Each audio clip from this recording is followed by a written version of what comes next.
Saturday night's main event is in the books, and we're going to do a one-take, one-shot review, meaning I'm not going to edit this at all. One take, one shot, so if a bunch of ninjas come in, well, I'll fight them off samurai style, baby, because I've got honor, and ninjas, they're just paid assassins. So, what about this Saturday night's main event? I thought overall it was pretty good. If you just hate watch WWE, you're probably not going to like this review because you'll probably accuse me of being paid by WWE. And let me tell you something. I'm not paid by WWE, but if WWE wants to pay me, then heck yeah, I'll say whatever you want, WWE. I will be a corporate puppet. Oh, that was the greatest Raw of all time. I loved when Otis beat up Seth Rollins.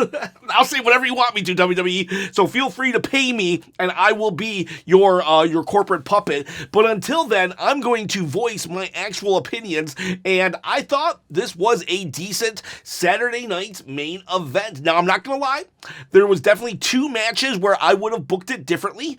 And in fact, I would have booked things differently in general. However, there are two matches that I did not like the outcome, but at least I understood the outcome. It made sense. That's all I ask. That's all I ask, that it makes sense. Now, because not everything's going to always be to my liking. And so while, yes, I did not like two of the outcomes, it still made sense within the grand picture. And so overall, I have to give this a pretty decent Saturday night's main event. I would have liked, there was the match between John Cena and R-Truth where this title was not on the line. I wish it had been, because it would have given I don't know, for one, I wish R-Truth would have won, and for two, I think it would have made it a little more, like, I don't know, more suspense, because, though I will say, though, the fact that it wasn't on the line made you think that R-Truth did have a chance, so maybe that's why they did it, but at the end of the day, R-Truth did not win. We'll talk about that in a little bit, but at the end of the day, you can win the undisputed title. Just because R-Truth did it doesn't mean you can't. At 20,000 subscribers, I'm going to give away this belt right here on my shoulder. Already give away two. One to Australia, one to Illinois. And you could be the third Wrestlechop winner. How do you win? All you got to do is comment below, subscribe to the channel, hit that bell, ding, ding, ding, notification. And then, yes, maybe a thumbs up too. No, definitely a thumbs up. Look at the thumb. That thumb, could you say no to that thumb? That thumb is saying, hey, subscribe and thumbs up the video, so make sure you do it. Don't say no to the thumb. Listen to the thumb. Like the video. All right, let me put this down. It's one take, so I can't really edit that out. So let's get to the actual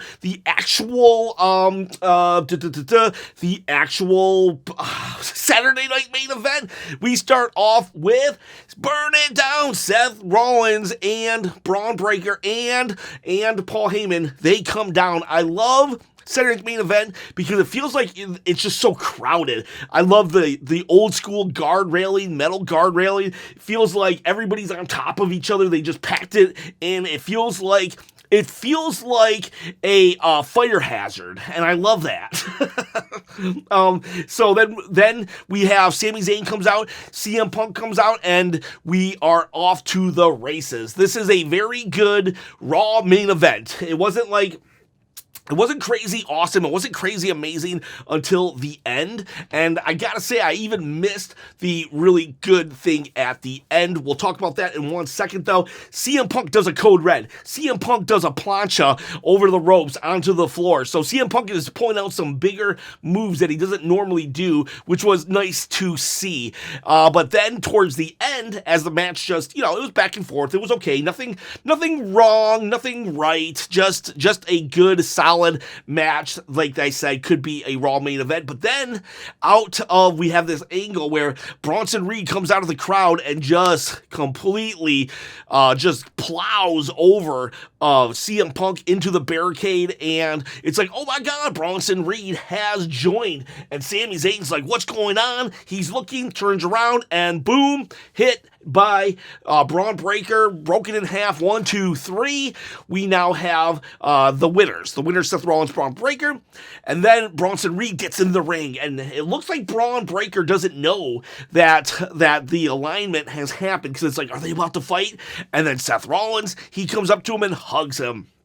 last we saw, Seth and Bronson Reed did not like each other, so it's like kind of like, oh my god, they're together now, which makes perfect sense, because after their crown jewel match, Seth Rollins was like, wow, I beat this guy, but he just keeps getting up, and so maybe he got some respect for him, wherein he's like, I'm gonna remember this down the road, that if I ever need somebody, maybe I'll reach out to Bronson Reed, and they probably did that on his little sabbatical for breaking his ankle. And so Bronson Reed is back, and now we have our super group, and somehow Braun Breaker is no longer the Batista in the group, but has become the Randy Orton, and Bronson Reed is now the Batista because he's the bigger guy. Somehow, some way they found a bigger guy than Braun Breaker. Now they just need to get Braun Strowman back, and they can. I know the perfect name for their faction, Seth and the Brawns. There we go, Seth's Braun. So that could be the faction name, but yeah, we now got ourselves a super group. Then CM Punk kind of tries to get some revenge. He slides back in the ring and they just beat him down. We get one tsunami. They're holding them. It was a good visual, but honestly, I wish they would have given him like 7 more, because we all remember what Bronson Reed did to Seth Rollins like last year when he just tsunami, 6 tsunamis, and he only did 1 here. It felt like there should have been more. I know TKO needs as many commercials as possible, but maybe we could have, like, I don't know, just cut 1 commercial and just tsunamied the crap out of CM Punk. I think that would have gone a long way of showing this, like, new audience, like, holy crap, WWE is no joke. It's all about destruction. I think that would have been a very good visual of CM Punk just, like, 7 tsunamis later. That is like my critique of the ending, but not like the end of the world. I will say I was like doing something else at the time when Bronson Reed did attack, so I don't know how impactful it would have been. I did go back and watch, and it was cool. I did kick myself for missing it, but yeah, overall, very good stuff there, and we got our faction. We're off to the races. Then we have a little promo segment backstage about how Chelsea Green is going to be her second term as president, and I'm loving it. I cannot wait for Chelsea Green. I pledge allegiance to Chelsea Green to win, and then she lost after there was a botch with a 619, a total botch where Zelina got like caught in the ropes or something, and then she tried to recover, and I think she actually might have broke Chelsea Green's nose, because when she looked up, there was blood coming down her face, and they might have ended the match early. I'm not 100% sure, because right after that, they did a code red or whatever Zelina's move is. They did it, I forget what it's called. They did it right off the top rope. So I don't know if they called the match right then and there. It did seem like it could have been an okay enough ending though, so I just don't know. The botch looked really bad though. It looked really bad. At first I was like, why did Chelsea even sell that? But now that I know that Chelsea had bloodied herself, I know why she sold it, because while it looked horrible, the impact was pretty devastating. It just didn't look like it was. Ironically, the fakest looking move on the card was did the most damage in real life. So Chelsea Green bloodied up, and my fear is she just got drewed. She got drewed in that WWE management now sees her as someone who can carry any feud, make it entertaining, but they don't need her to win, because they know in defeat she'll just use it to propel her character even further. And while that's a great trait to have, it's also held Drew McIntyre away from that main event scene, and we'll even see it later on tonight. I love that you can take a loss and not be destroyed, but Donatello Leonardo on Hot Takes had told us yesterday that Chelsea has now lost 7 in a row, and so tonight is 8. I do not like this. This is definitely one of my booking decisions that I would have changed. Now, if they had to call it on the fly because of the nose, I understand, but I don't think that was the case, and I just don't know. What do we do? She's already lost Money in the Bank. So where do we go from here? Tiffany is like doing other things. Where does Chelsea Green? Is she just going to be a manager for the Secret Harvest? Because that's a waste of potential. I don't know. I'm very concerned that they're just going to throw her in a feud with Meacham again. And, oh man. No shade to Meacham, but like, come on. Chelsea Green, she's better. She's been holding down that women's division. A second term would have been great. She already has the terminology for her character. A second term presidency. That would have been, I don't know. Zelina Vega has her fans, but as of right now, I'm more Chelsea Green than Zelina Vega. So my girl lost, but I do understand trying to build up other champions and stuff. So we'll just see. We'll just have to wait and see. I hope she was not Drew McIntyre and that she's just going to be losing in feuds because she's so entertaining and can recover. Then we have John Cena. He comes out to a non-title defense against R-Truth. Did not like that John Cena came out first. He's the champion. He should come out last. And I did not like that Jey Uso came out first. He's the champion. He should come out last. But I think I'm gonna have to get over that. I'm gonna die on that hill, but I think I'm gonna have to just stop mentioning it because I just don't think anybody cares. I think I'm like one of the only people that care about that still. So John Cena comes out, then R-Truth comes out. R-Truth comes out with an awesome shirt. It's instead of John Cena, it's R-Truth, and he put Ron over John because his name is Ron Killings. And so yeah, Ron Cena. R-Truth comes. It's good. It's great. It's not a good match. it's just not a good match. But it was an entertaining match. It served its purpose. We have John Cena does he does 4 of the 5 moves of doom, and then R-Truth is able to do 5 of the 5 moves of doom. And John Cena kicks out. We have a moment where John Cena gets the belt and is gonna hit R-Truth, but then he's like, oh, should I? And it's like, oh my gosh, is John Cena like changing? Is this the beginning of his face turn? I didn't think he was going to turn face, but I'm not going to lie. I did buy into that this might be one of the beginning moments of planting seeds of the face turn. Everybody said it was so obvious that he was going to hit, that he was playing a trick, that he was lying. But not to me. I guess I'm a moron because I was like, this might be the beginning of something. Now I knew it wasn't a full-fledged face turn, but I did buy into that this might be the beginning. He gives the belt back to the referee, and then he low blows. He kicks R-Truth in his private parts, and then R-Truth goes down. We get the attitude adjustment. 1, 2, 3. John Cena retains in a non-title defense. I don't know. I wish R-Truth they could have gave it to him. I wish R-Truth could have gave it to him. Now they did have a funny statistic of that R-Truth was 2-1 in single matches against John Cena. So like now they're 2-2. So we need to have a rubber match. Hell in a Cell, maybe. Hell in a Cell, Bad Blood, rubber match. R-Truth versus John Cena. But yeah, so John Cena wins. It's nothing to write home about. I hope that R-Truth got a big fat paycheck out of this, and I'm okay with it. I would have made R-Truth the winner. Then we go to Drew McIntyre versus Damian Priest in a cage.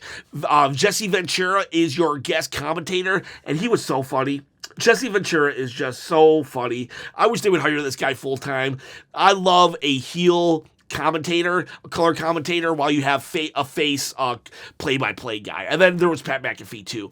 Pat McAfee comes across more as a fan with some heel tendencies, but for the most part a face. So it's really refreshing when you have a bad guy commentator kind of saying, just justifying anything the heels do. And we have a match. It's good. It's fine. It's whatever. It's not brutal, but we got to remember it's public TV or network TV. So like, how far can they really go? People were like, we need blood. I didn't feel we needed blood, but like it would have added to it, but it didn't like subtract from it either. The ending, excuse me.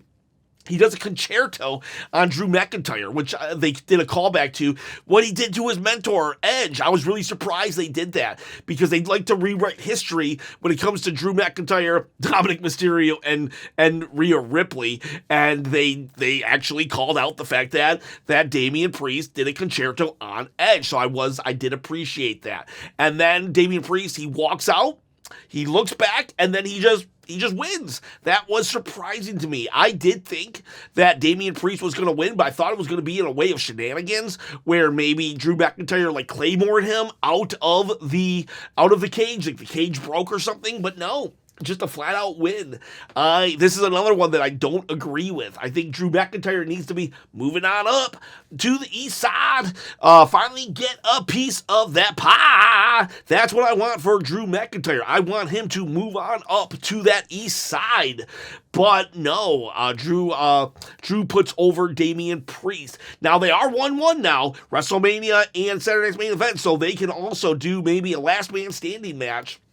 But the thing that is a saving grace here is that maybe Drew was supposed to win, but he did recently do an interview where he is wrestling injured and he cannot move his head all the way sideways. So maybe they had to write him off TV and allow him to get some recovery time. If that's the case, then I fully support Damian Priest winning here, and we can move on. Now, I feel that Damian Priest maybe should turn heel. I think he's a way more natural heel than a face, but people are loving it. Dontel Leonardo, a member of the channel, said he was on site in Tampa for this and said that people were cheering for Priest. So maybe this is a situation of a disconnect on TV, but a butts in the seats is a they are loving Priest. So if Drew's out with injury, right call. If Drew is not, then questionable call. I think that Drew needs to move on up. I'm not going to sing again. Maybe I'll sing again. I'll sing again. Moving on up to that east side. But no, for real, Drew needs to move up. But it is what it is. I can't really fault trying to make new stars at the same time. Hopefully we don't see Drew again until SummerSlam. Hopefully he just gets to recover. And then we go to John Cena, and John Cena comes alongside Jey Uso, and it's like, what? And John Cena's like, what if you lose to a YouTuber and then I leave with this belt?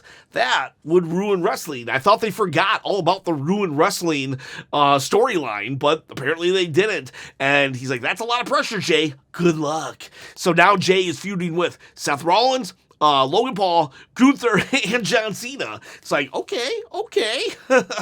And fun fact, this is the second time only that the World Championship has been placed above the Undisputed title since its inception. The last time this happened was, I think, Bash in Berlin with Gunther and Randy Orton over AJ Styles and Cody Rhodes. I think that's what it was. But yeah, so this is the second time it's happening. Jey Uso versus Logan Paul. It was a decent enough match.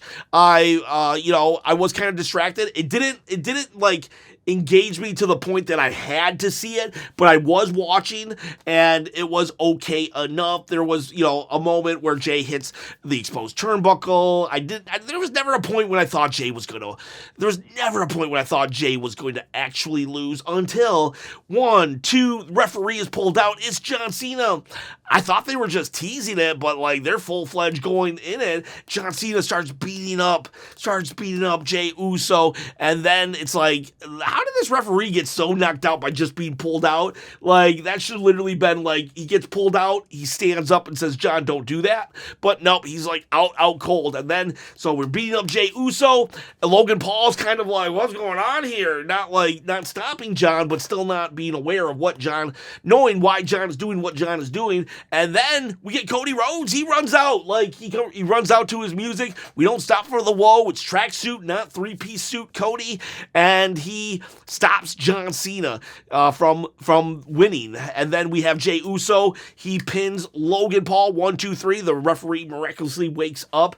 And then we have John and Logan Paul. They're just ooh, the faces. And then Cody says, yeah, John, you've ruined enough. It's going to be me and you and Jay and Logan, Money in the Bank. It's like, how does Cody have that authority? Like, how does he have that authority? Nobody would have known that John Cena was going to attack during that match. So therefore, it's not like Nick Aldis was like planning that match, or even Adam Pearce.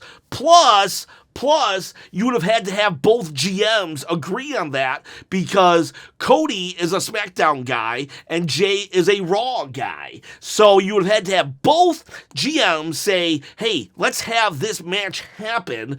But they wouldn't have even known that they wanted that match until after John attacked and Cody went for the save. So for Cody to just say, we're having this tag team match at Money in the Bank, well, that's a plot hole. Now, I'm not going to say it's a plot hole that ruins everything, because I get why they did it. It's, Saturday night's main event. They want to get people that are watching to be like, oh my gosh, I need to see Saturday night's main event now, or not Saturday. I need to see Money in the Bank now. So, like, we're going to have to just suspend our disbelief on the fact that Cody booked that match.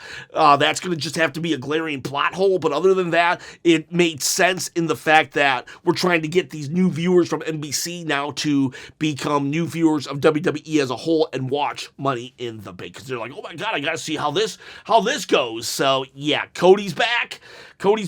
John Cena's still trying to ruin wrestling. Jey Uso's feuding with everybody on the roster. Excuse me. And Logan Paul is still a YouTuber that people hate. And that is your Saturday night's main event. There was like 800 commercials.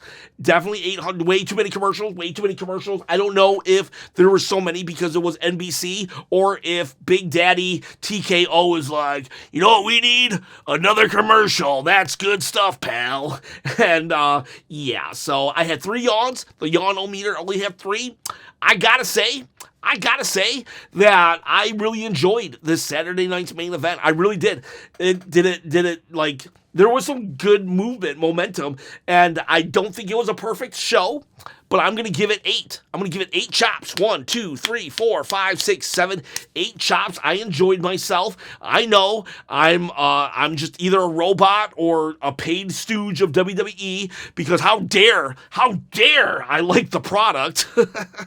But, and if you didn't, that's, I would love to hear why you didn't like the product. But don't just say you suck because you liked it. Just say, I didn't like it because, maybe someone in the chat, I asked, why didn't you like it? And they said there was too many run-ins. There was too much interference. And that's fair. Bronson Reed, he interfered. We had John Cena did a low blow. We had John Cena and Cody Rhodes interfere in the final match. So that's valid. Oh, back up. I loved Jesse Ventura was so mad about Damian Priest walking out of the cage. It was hilarious. He's like, in my day, we fought in the cage. We didn't run away from the cage. That was so funny. I hope Drew McIntyre brings that up. Like for real. If there's anything to watch, it's actually Jesse Ventura crashing out on Damian Priest from walking out. That was the best part. And R-Truth's shirt. But overall, good stuff here. I enjoyed it more than the WrestleMania 40 main event. I'll tell you that much. So, boys, girls, what did you think of Saturday night's main event? That's my one take, one shot review. Please tell me what you think of my review. And I appreciate every single one of you. Go to the community tab on the main page. There's a hot take post. I'm going to do hot takes tomorrow. So please leave a hot take so I can respond to you directly on camera saying, whoa, that's a hot spicy take. Have a great night.